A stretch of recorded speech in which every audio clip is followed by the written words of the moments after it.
विस्तारानं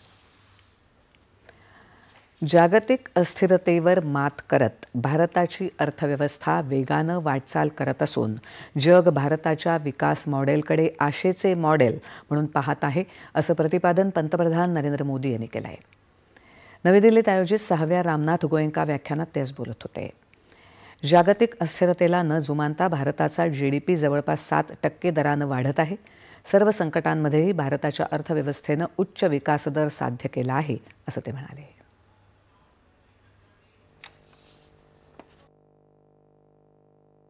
जब दुनिया में अस्थिरता है तब भी हमारी ग्रोथ रेट 7% के आसपास है। साथियों, आज जब दुनिया डिसरप्शन से डर रही है, भारत वाइब्रेंट फ्यूचर के डायरेक्शन में आगे बढ़ रहा है। भारत सिर्फ एक इमर्जिंग मार्केट ही नहीं है, भारत एक इमर्जिंग मॉडल भी है। आज दुनिया इंडियन ग्रोथ मॉडल को मॉडल ऑफ होप मान रहा है। लोकांना कोणत्या प्रकारचं सरकार हवं आहे हे बिहारच्या निकालांवरून दिसून आले। त्यामुळे सगळ्या राज्यांनी केवळ विकासावर लक्ष केंद्रित केलं पाहिजे असं सांगत गुंतवणूक व्यवसाय सुलभतेच्या बाबतीत राज्यांमध्ये निकोप स्पर्धा निर्माण व्हायला हवी असं आवाहन त्यांनी केलं। गरजू आणि वंचितांपर्यंत सरकारी योजनांचा लाभ पोहोचतो तेव्हा सामाजिक न्याय सुनिश्चित होतो। यापूर्वी मात्र काही पक्षांनी आणि राजकीय कुटुंबांनी यातून आपला स्वार्थ साधलाय, मात्र आता खऱ्या अर्थानं सामाजिक न्याय अनुभवत आहे। केंद्र सरकारनं 94 कोटी नागरिकांना सामाजिक सुरक्षा कवच दिलंय असं पंतप्रधान यावेळी म्हणाले।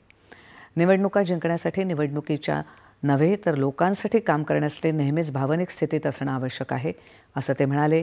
त्यांनी विरोधकांच्या टीकेला जोरदार प्रत्युत्तर दिलं। आमच्या सरकारच्या समन्वित प्रयत्नांमुळे नक्षलवाद लक्षणीयरित्या कमी होत आहे। नक्षलवादामुळे विकासापासून वंचित राहिलेले भाग प्रगती करत आहेत असं ते म्हणाले। काँग्रेसच्या काळात मात्र नक्षलवाद सक्रिय होता। काँग्रेसनं शहरी नक्षलवादाला खतपाणी घातलं असं सांगत काँग्रेसनं आपल्या स्वार्थासाठी देशहिताला तिलांजली दिली, त्यामुळे देशहिताला काँग्रेसचा मोठा धोका आहे असा आरोपही पंतप्रधानांनी यावेळी केला। भारत के संविधान को नकारने वाले माओवादी आतंक को पालती पोसती रही और सिर्फ दूर दराज के क्षेत्रों में, जंगलों में नहीं, कांग्रेस ने शहरों में भी नक्सलवाद की जड़ों को खाद पानी दिया। कांग्रेस ने बड़ी बड़ी संस्थाओं में अर्बन नक्सलियों को स्थापित किया। मुस्लिम लीगी माओवादी कांग्रेस अपने स्वार्थ में देश हित को तिलांजलि दे चुकी है। आज की मुस्लिम लीगी माओवादी कांग्रेस देश की एकता के सामने बहुत बड़ा खतरा बनती जा रही है। यावेळी पंतप्रधानांनी गेल्या दशकभरात झालेला विकास, भाषा, पर्यटन यासारख्या मुद्द्यांना देखील स्पर्श केला। नवीन राष्ट्रीय शिक्षण धोरणात आम्ही स्थानिक भाषांमधील शिक्षणावर विशेष भर दिलाय। आमचा विरोध इंग्रजी भाषेला नाही, तर आम्ही भारतीय भाषांना पाठबळ देत आहोत असं पंतप्रधान म्हणाले।